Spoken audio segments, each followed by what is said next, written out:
हाल बा भाई लोग? उम्मीद करते हैं कि सबको अच्छा बोलो और हमेशा अच्छा लगे। तो भाई लोग आज की वीडियो बहुत खतरनाक और बहुत गणफार होके अलावा कहीं से आज हम बात कर रहे वानी रंजीता कुमारी के ऊपर। कहीं से अभी रिसेंटली में वायरल भई रही है आ के तरी वायरल भर रही है। वीडियो शुरू से अंत तक देखबो तो तहन का पता चल जाई। तो यही से कहते भाई लोग अपन अपन कान में लाड़ मतलब ईयरफोन चाहे हेडफोन लगा लो कहीं से आज की वीडियो तो हम लोग का पहले ही कहनी है कितना गणफार होके अलावा भाई। तो बिना कोरोना वाला सुन के स्टार्ट करो आज के बकचोदी करे जा का अरे देबू का टेढ़ा का लड़ावा बाबा बाबा खरता नहीं का मोबाइल नंबर ना ना तब कौन सी चाहिए रे? टेढ़ा का लड़ावा अरे भोसड़ी वाला करीब पहुंच नहीं मानी ना। करे जा का अरे देबू अरे तार बहन चोदो पटक का पेल दम को मोर जेबू हो को हम तू कही बतिया बार-बार हां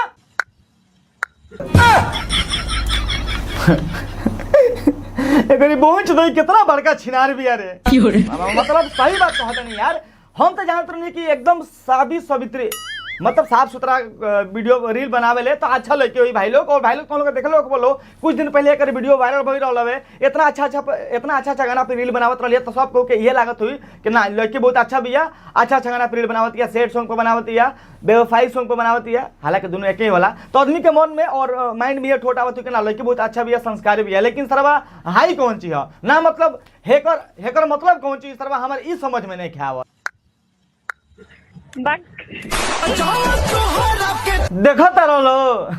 कितना भौजी गच बिया बुझाता है सुबह सुबह कोनो का टेढ़ लाने देख ले बिया वो करिका ठीक बा ना मतलब हेतरी कह के कितना गच बिया बुझाता है सरवा मतलब बड़का ऐश्वर्या राय के झांट हई। अरे माई रे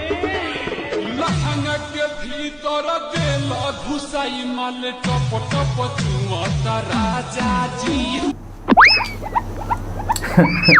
माल टॉप टॉप चुआता राजा जी। ए भौजी जब तारे इतना माल चुआतावे तो नीचे बा एगो गमला लगा दो कसम मलियो वही पर रुक जाओ तार बोहनी के गाड़ी में खरबूजा पे लो थोड़ा में आके मेरी रानी अब तो जी बस बस बस बस बस एकरे तो कमी रहल सारा बा बिना ढोढ़ी देखले बिना गाय देखले बिना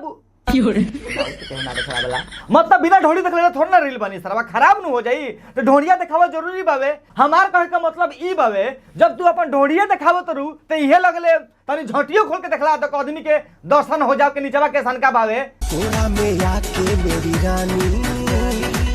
अब तो जी अरे तोरी बहन चोदो बार बार ढोड़िया तू काहे दिखावत रे मत दिखाओ नहीं तो हमार खड़ा हो जाई रोवा खड़ा हो जाई लेकिन हमार रोवा खड़ा ना होई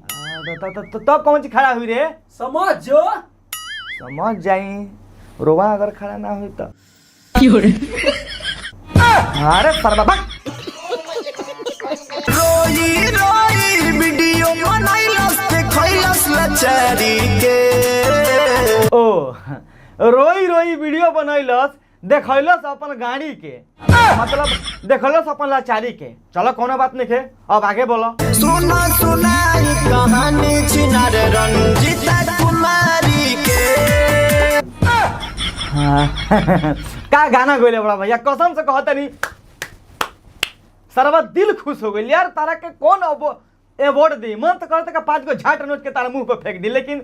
सरवा झटिया नोचाला तो बहुत दुख लाला वही से देवन ना चाहम लेकिन मतलब का भैया गाना गइले बड़ा यार केहू भी देखी आई मीन केहू भी के गाना सुनिए देखी तो बस इहे कही कि एकदम मनी मिराज के झांट ऐसा सरवा गाना गइले बा मतलब ना हित भाई सोचे था मनी मिराज के झांट बन जाए सरू ओकरा से बने में टाइम लगे ठीक बहु मेहनत करला तो हम लोग सालो छिनरईपन करे रहलो ना इस तरह सोचला सब का मनी मिराज के गावल ट्रैक पर अगर हम गाना गा देम तो हमहू वायरल हो जाम आज ही लंड हमार थोड़ी देखैलस रील मनैलस साया सारी में ई बात तो बिल्कुल सही कहला भैया जी। हम बात के एक्सेप्ट करत नहीं हमारा तनी के जब रंजीता कुमारी बिया नु वो अपन ढोड़ी देखले बिया तो कोनो प्रॉब्लम नहीं यार। आजकल आदमी ढोड़ी देखा के वीडियो बनावत है या बड़ा बड़ा बॉलीवुड में आदमी बनावत है लड़के बनावत है हमनी के भोजपुरी इंडस्ट्री में भी हीरो हीरोइन ढोड़ी देखा के अपन वीडियो बनावत रसन भाई इतना चलेला ठीक बावे। लेकिन तू का चाहत रे सारा बा तोरा कहे का मतलब कौन ची बावे कि वो ढोड़ी ना देखावो डायरेक्ट लंगटे होके वीडियो बना देओ।